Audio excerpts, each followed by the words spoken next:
Patrik from intensivecarehotline.com. Today with another testimonial from a client that we worked with actually last year.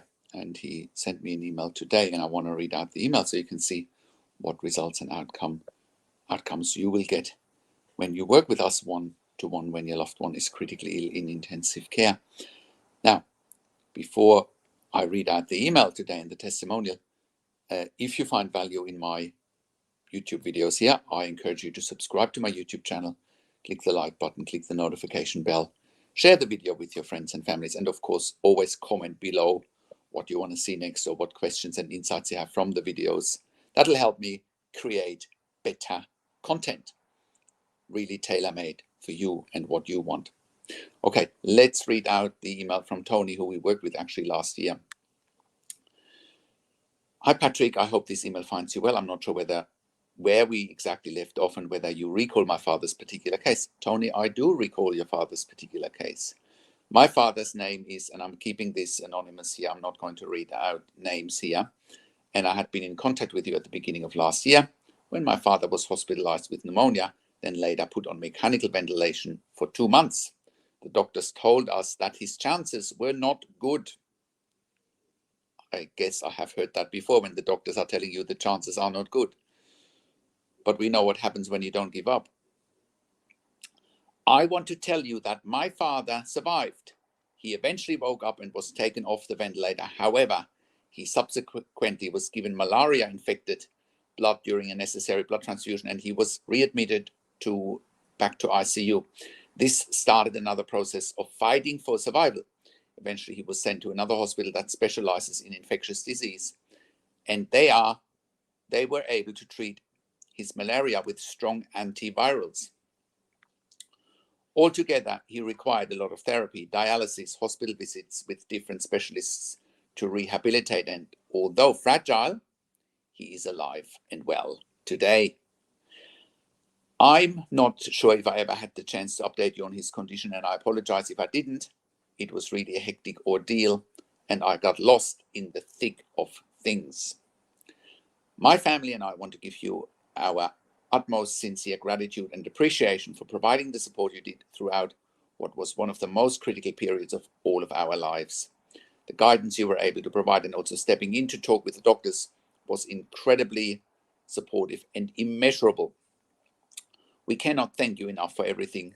We are all grateful for what you do, and it is a blessing that we were able to find you. I wish you always the best of health and happiness. You deserve it all. From Tony. Well, Tony, I really, really appreciate you sending this email and giving us an update. You know, when we work with clients one-on-one, we really mainly work with them when they have loved ones in intensive care. Outside of intensive care, besides what we do with intensive care at home, it is really not our area of expertise. You know, when patients leave ICU and they're going on to rehab and they're going home, it is outside of our area of expertise. Again, with the exception of when people go from intensive care to intensive care at home. And you can find more information at intensivecareathome.com if you're curious.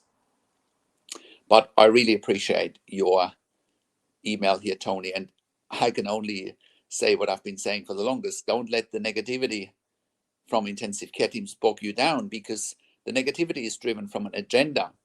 And the agenda often is to maximize their revenue or profits.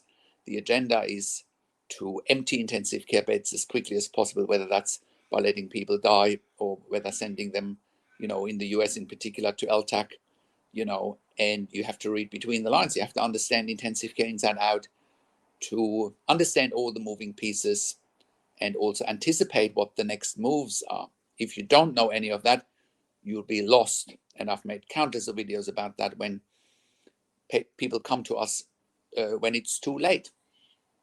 Tony, you didn't come to us too late.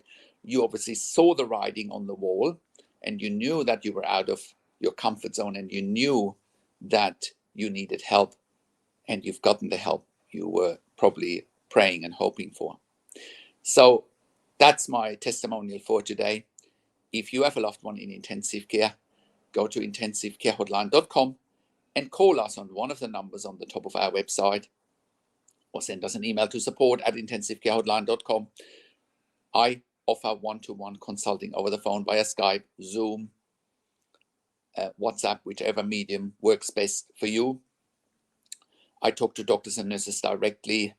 I can represent you in family meetings so that someone on your team speaks the medical language and communicates with the intensive care team on par, on the same level, and who can question everything, because that's your job here, and my job too, question everything, you know.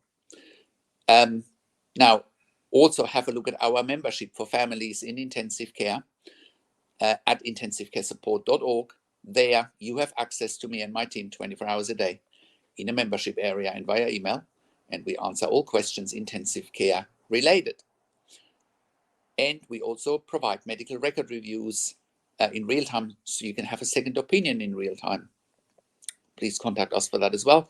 We also provide medical record reviews after intensive care if you have unanswered questions, if you need closure, or if you simply suspect medical negligence.